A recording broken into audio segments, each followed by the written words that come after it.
noche. Quiero contarles que esta banda es muy famosa.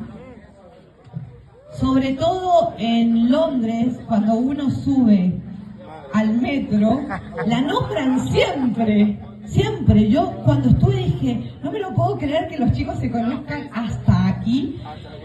De verdad. Pues, ¿qué les voy a decir? Es una banda de amigos. Los vi nacer, los vi crecer y por suerte hoy tengo la suerte de presentarlos. Ellos van a traer lo mejor del rock and roll de esta noche.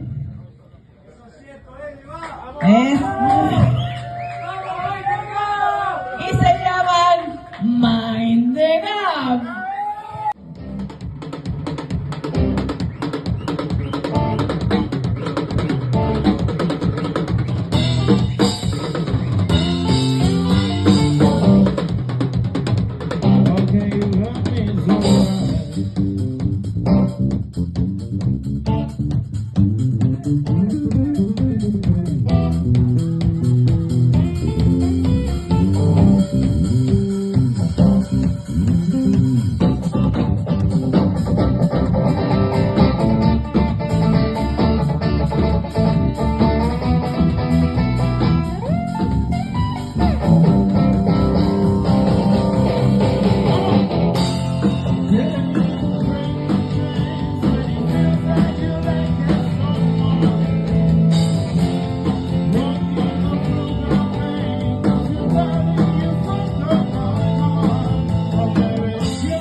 Tell me what to do. What are you free to do?